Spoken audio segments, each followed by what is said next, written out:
Listen closely, because what I am about to say is not spoken loudly by men, but it is lived quietly inside them. Most men don't confess their love easily, not because they don't feel deeply, but because love to them is not just emotion, it is risk. From the moment a boy learns how to stand in the world, he is taught to be strong, silent, steady. He is praised for control, not confession.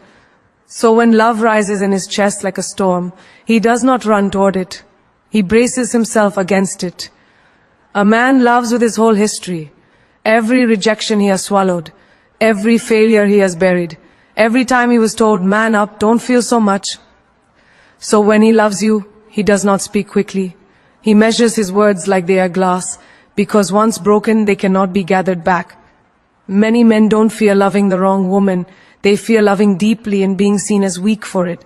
They fear that once they speak love out loud, they will lose the power to protect their pride, their dignity, their carefully built armor. And understand this, when a man says, I love you, he is not testing the moment. He is placing his heart where it can be crushed.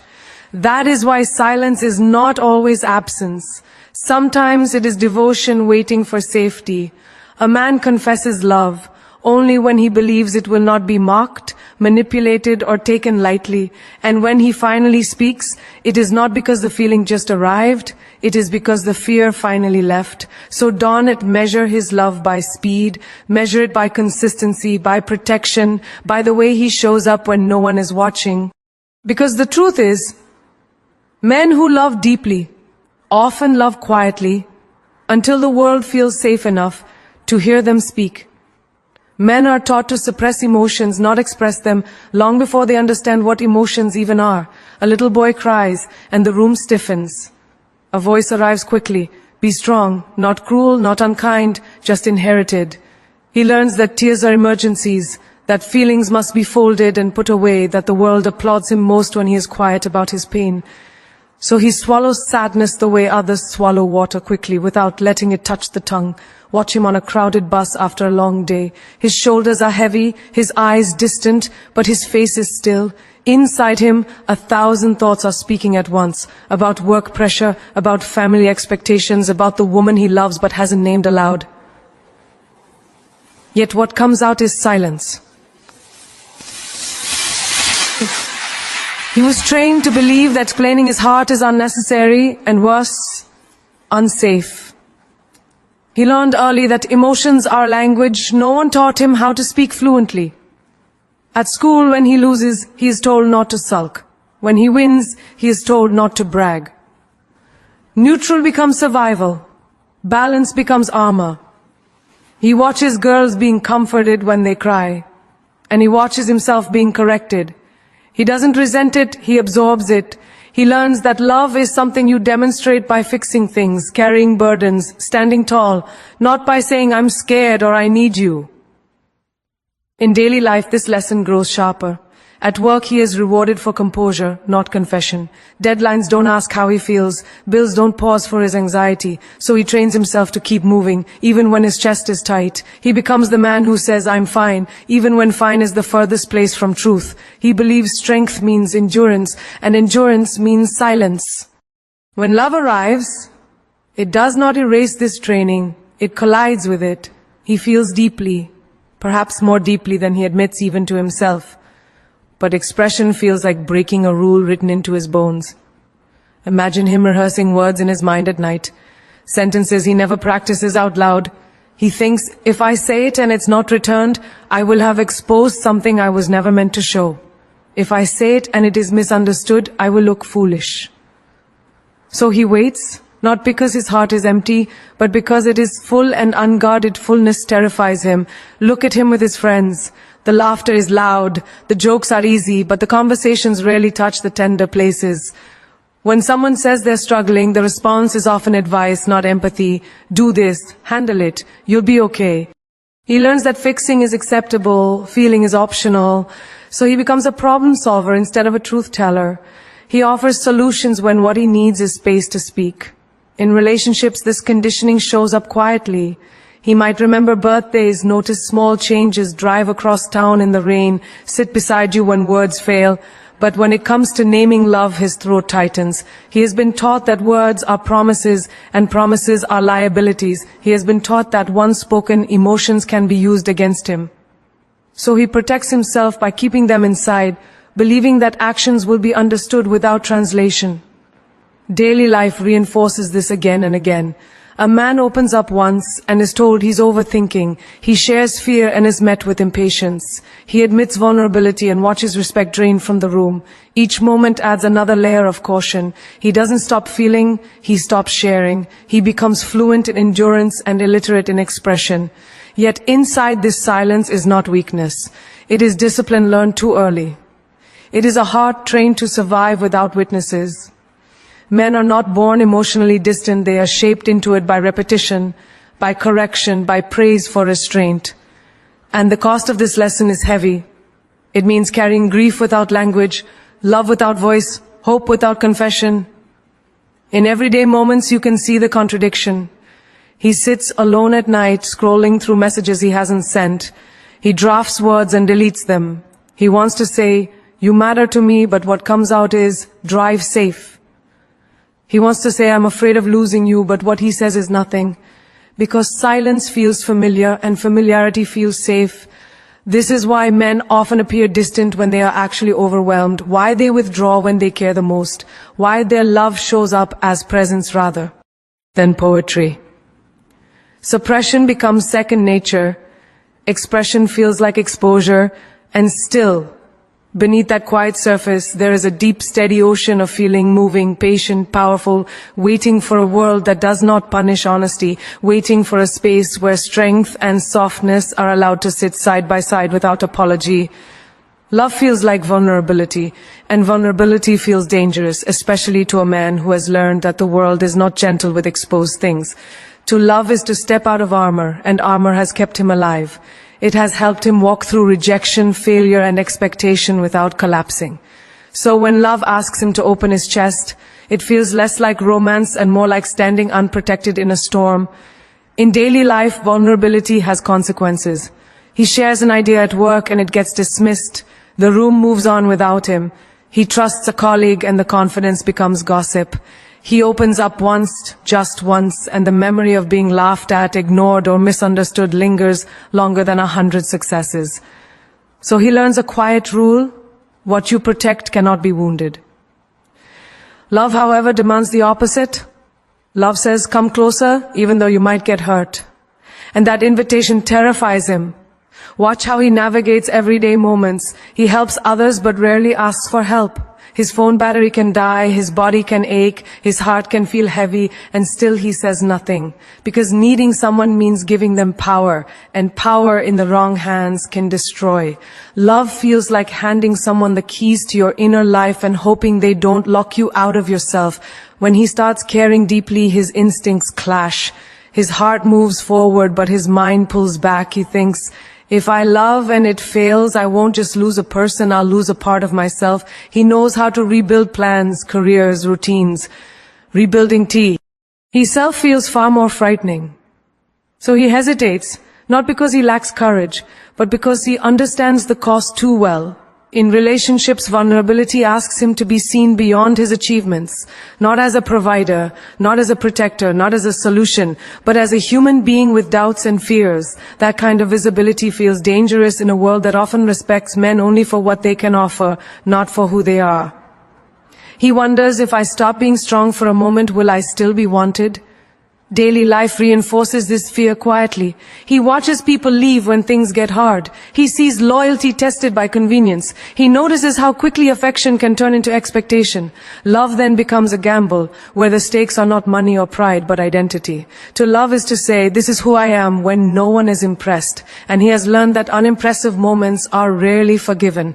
There are moments when vulnerability knocks unexpectedly. Late nights, long drives, silent rooms. He thinks of saying what he feels, imagines the relief of honesty, but then the questions arrive. What if I am too much? What if I am not enough? What if this truth changes how I am seen? So he swallows the words, convincing himself that patience is wisdom, that waiting is maturity, when often it is simply fear wearing a respectable face. Love also threatens control. Vulnerability means admitting that someone else matters enough to hurt you. It means accepting that you cannot manage every outcome. For a man trained to fix problems, this lack of control feels unbearable. He can repair a broken door, negotiate a deal, plan a future, but he cannot control how someone feels in return. Love asks him to sit with uncertainty, and uncertainty feels like standing on ground that might give way. In everyday examples, you see this in how he expresses care indirectly. He shows up early. He remembers details. He protects your peace. These are safer languages.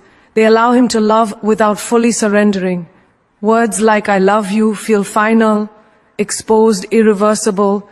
They feel like stepping off a cliff without knowing if there is water or rocks below. Vulnerability also carries the fear of being changed. Love rearranges priorities, softens edges, challenges old definitions of strength. He worries that once he opens that door, he won't recognize himself anymore. He has spent years building a version of himself that survives. Love asks him to become a version that feels. And feeling to him has always come with risk. Yet within this danger lies quiet bravery. Every time he considers opening up, he is wrestling with a lifetime of conditioning. Every pause before confession is a battle between instinct and desire. Love feels dangerous because it matters. It feels vulnerable because it touches the places he guards most carefully.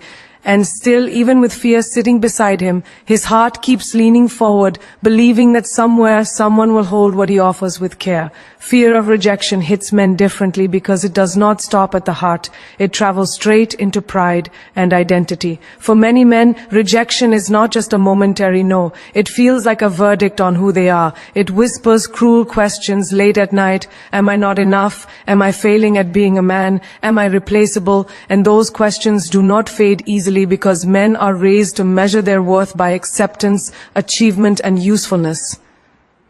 In daily life, a man learns early that approval equals value. He brings home good grades and earns praise. He wins a game and gains respect. He fixes something broken and feels seen. Slowly, unconsciously, he connects acceptance with self-worth.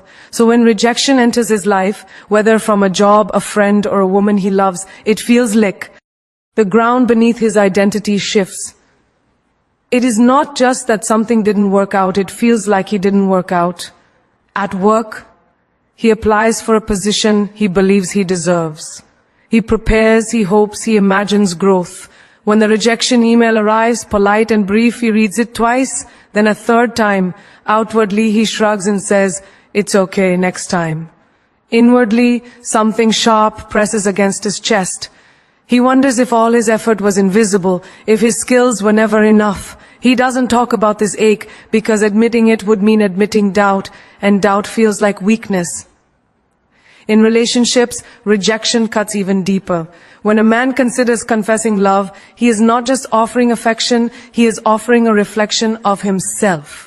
He is saying, "This is me, unguarded." If that offering is refused, it doesn't land as a simple mismatch. It feels personal, even when it isn't. It feels like his masculinity, his desirability, his worth have been quietly questioned. So he hesitates, not because he lacks feeling, but because he understands the emotional cost of being turned away. Daily life reinforces this sensitivity. Men are rarely taught how to process rejection emotionally.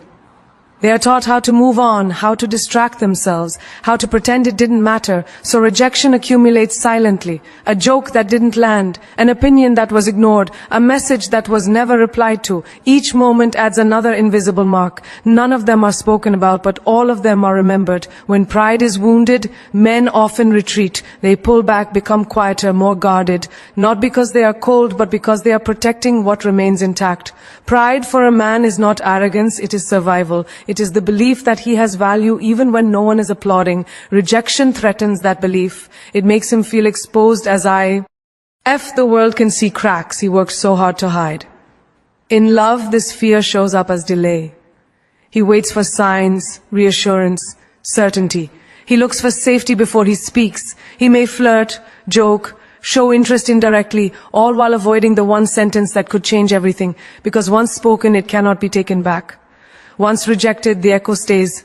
He imagines having to see you again after hearing, "I don't feel the same." Imagines carrying that knowledge quietly, smiling while something inside him bends. Men also fear rejection because it challenges the story they tell themselves. Many grow up believing they must be chosen, respected, wanted to prove their worth. When rejection happens, it feels like that story collapses. He questions his confidence, his attractiveness, his direction, and instead of seeking comfort, he isolates. Because asking for reassurance feels like admitting defeat. Even in friendships, rejection leaves marks. Being excluded from plans, not being invited, being overlooked, these moments sting more than men admit. They laugh it off, act unaffected, but inside the thought repeats, I was not chosen. Over time, this builds a quiet resistance to putting themselves out there again. Why risk rejection when silence feels safer? Yet within this fear lies untapped strength.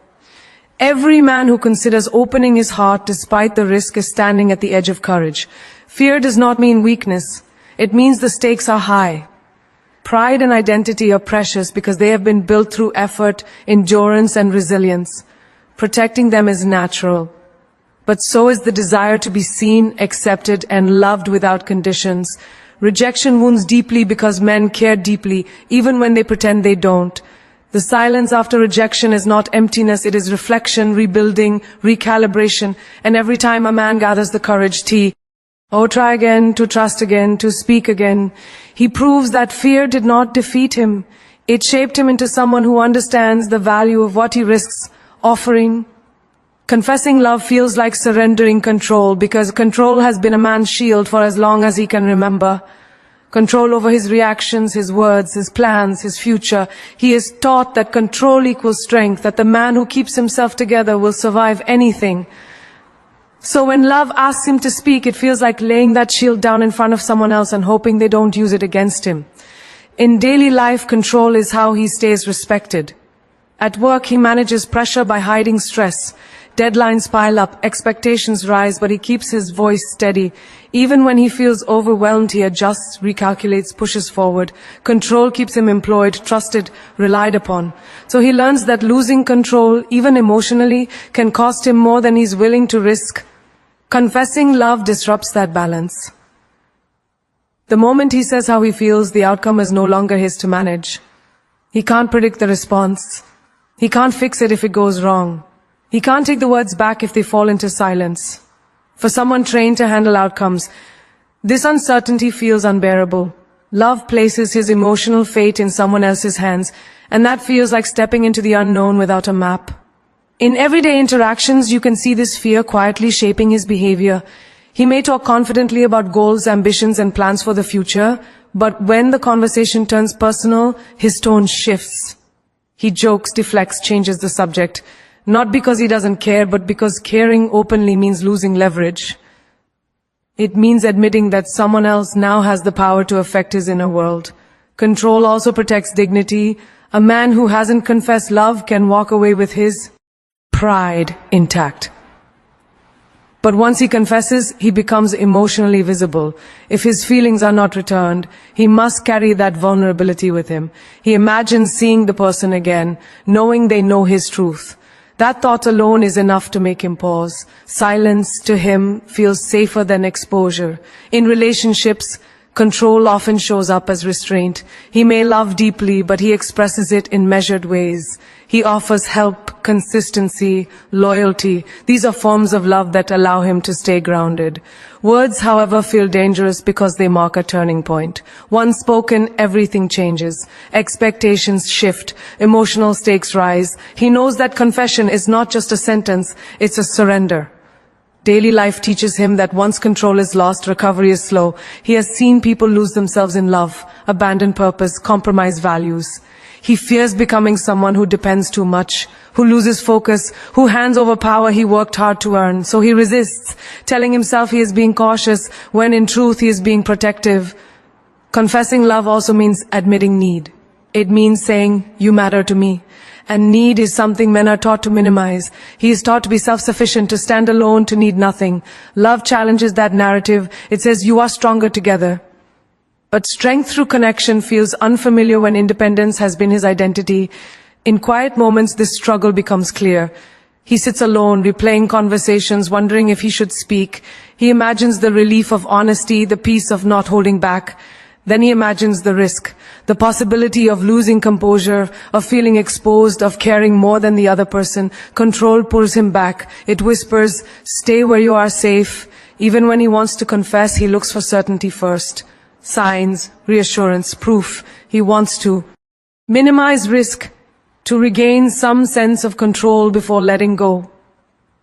But love does not offer guarantees. It demands trust without evidence.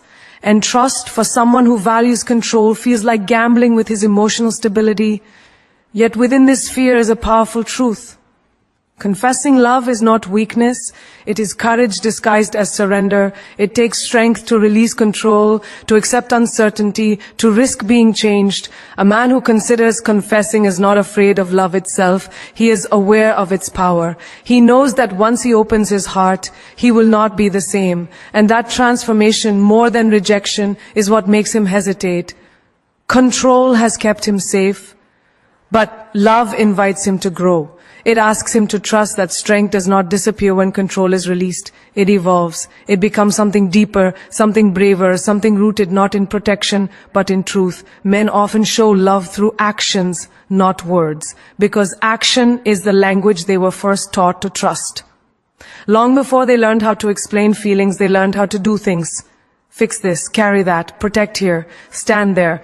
So when love enters their life, it does not arrive as poetry. It arrives as responsibility. It shows up with sleeves rolled up, hands busy, heart quiet. In daily life, you can see this clearly. A man may not say, I miss you, but he will check the time to make sure you reached home safely. He may not say, I care, but he will remember the small things. How you take your tea, what makes you tired, what makes you smile after a long day. His love lives in details, not declarations. Because for him, words feel fragile, but actions feel real.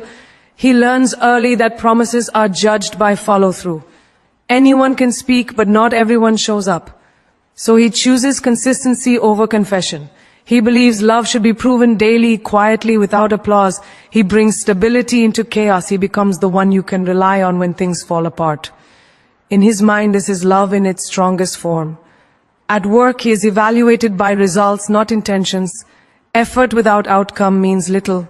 This mindset carries into relationships. He thinks, what good are words if I cannot support, protect, provide, or be present? So instead of saying how he feels, he demonstrates it. He rearranges his schedule. He sacrifices comfort. He chooses you even when it costs him something. These choices are his sentences, written without ink. In friendships, he shows up physically. He helps move furniture, drives long distances, stands beside people in difficult moments. He may not talk about emotions, but his presence speaks loudly. When he loves someone romantically, this instinct deepens. He becomes watchful, attentive, quietly invested. He may never announce his love, but he lives it every day. Daily life reinforces this behavior. Men who talk too much are often dismissed. Men who act are respected. So he internalizes the belief that love should be practical. He fixes problems instead of discussing feelings. If you are stressed, he looks for solutions. If you are hurt, he tries to make things better. Sometimes this is misunderstood as emotional distance, when in reality it is devotion translated into effort. In relationships, this difference in language can create confusion.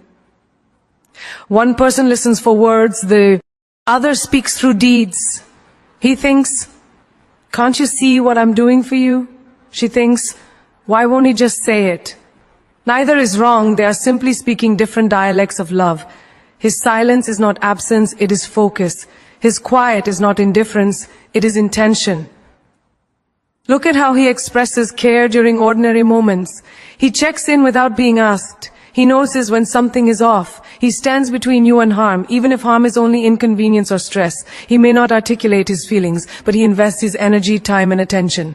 And energy never lies, time never lies, effort never lies. Men often fear that words can be misunderstood, twisted, or used against them. Actions feel safer because they are grounded. You can see them, measure them, rely on them. He trusts action because it requires commitment. Anyone can say, I love you, once.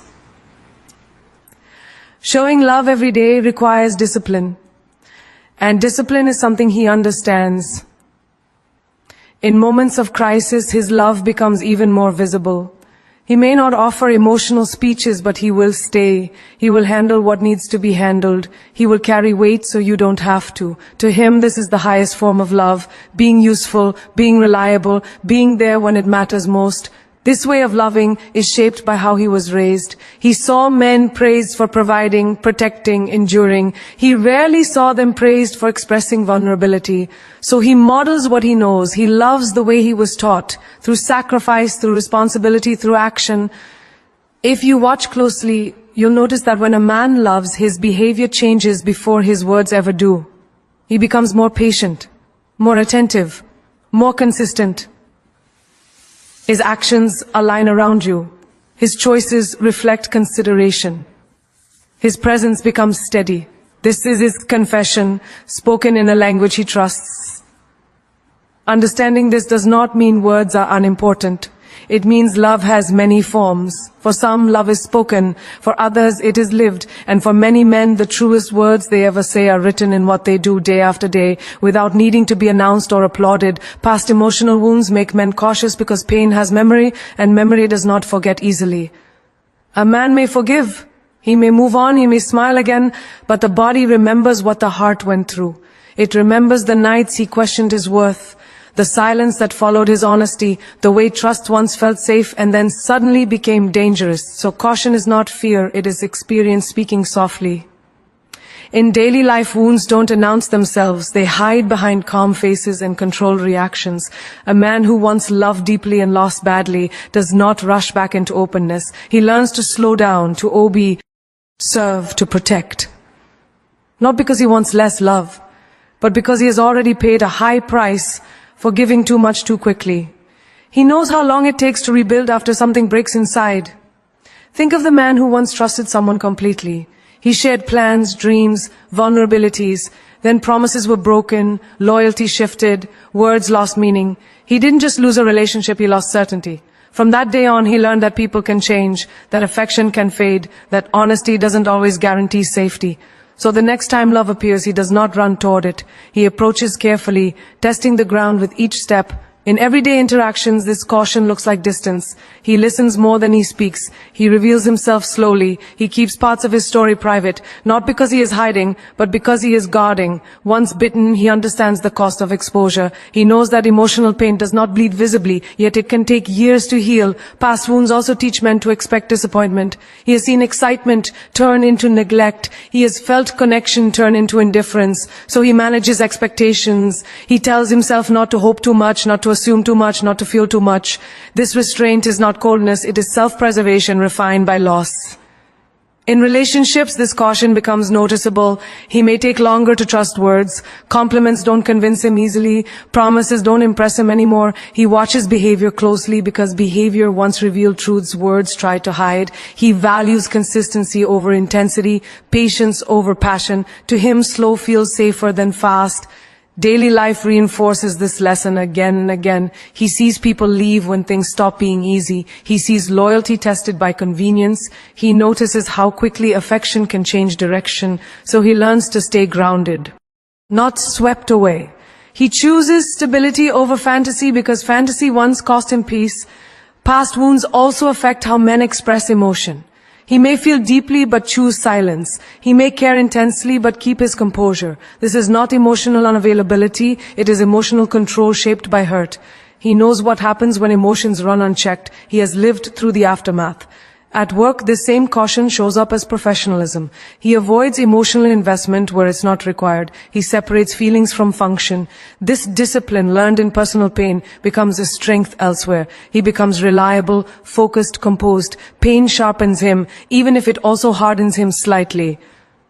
In love, caution is often mistaken for lack of interest, but often it is the opposite. He is cautious because he cares, because he knows that if he lets himself feel fully, he will feel everything. And he remembers how heavy that weight once was. So he protects his heart the way a survivor protects a healed wound, not because it's still bleeding, but because it once did.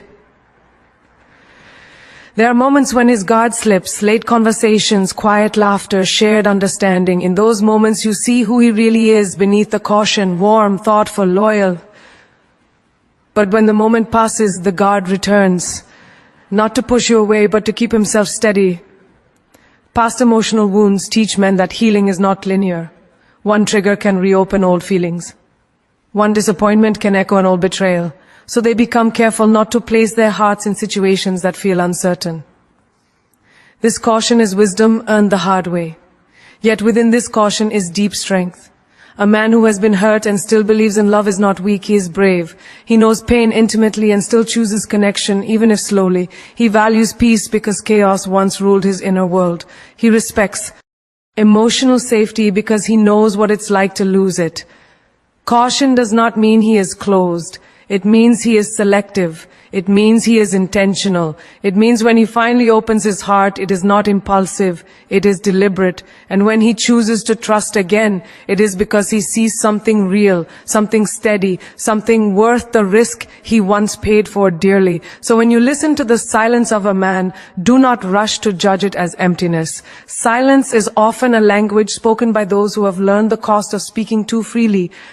Remember, not every quiet heart is distant, and not every guarded soul is cold. Some hearts are simply protecting the lessons pain carved into them, and there is wisdom in that protection. Understand this deeply. A man who moves carefully is not afraid of love. He respects its power. He knows love can lift you to the sky, and he also knows it can break you on the way down. So he chooses intention over impulse. He chooses patience over performance. He chooses truth over noise, and that choice, though quiet, is strong.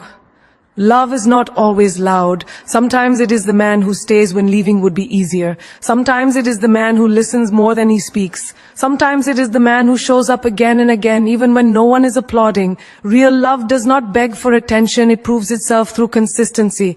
And consistency over time becomes the most honest confession. If a man loves slowly, it is because he wants it to last. If he loves carefully, it is because he wants it to be real. If he loves through actions, it is because he wants his feelings to be felt, not just heard. Words can be forgotten, promises can fade, but effort leaves a footprint on the heart. Let us stop demanding that love look the same on every soul. Some people speak love fluently, others live it quietly. Neither is wrong. What matters is Ruth. What matters is alignment. What matters is whether someone's presence brings peace, not confusion, safety, not anxiety. And to the men listening, know this, your caution is not a flaw. Your silence is not weakness. Your careful heart is not broken. You are allowed to move at your own pace. You are allowed to protect what you worked hard to heal. Strength is not the absence of fear. It is the decision to move forward with wisdom. To love again after pain is courage in its purest form. To trust again after betrayal is strength refined by fire. To open your heart even a little after it has been wounded is proof that pain did not defeat you, it taught you, and lessons learned through pain often build the strongest foundations. Remember this powerful truth: the right person will not rush your healing, mock your caution, or pressure your silence. The right person will understand that love is not a race but a rhythm. They will meet you where you are, not where they want you to be. They will respect your pace because they value your presence. Love does not demand perfection, it invites authenticity. It does not force surrender, it earns trust. It does not break you down, it builds you back stronger, steadier, and more aware of your worth. So let love be intentional, let it be patient, let it be grounded, because love that survives caution, past wounds, fear, and silence is not ordinary love, it is conscious love. And conscious love does not collapse under pressure, it rises with purpose. In the end, the bravest thing a man can do is not to love recklessly, but to love honestly, to stand in truth, to choose depth over drama, to offer a heart that has been tested and still believes. Because a heart that has known pain and still chooses love carries a power nothing shallow can ever touch. And when that heart finally speaks, when that love finally steps forward, it is not a whisper, it is a promise backed by experience, resilience, and quiet strength.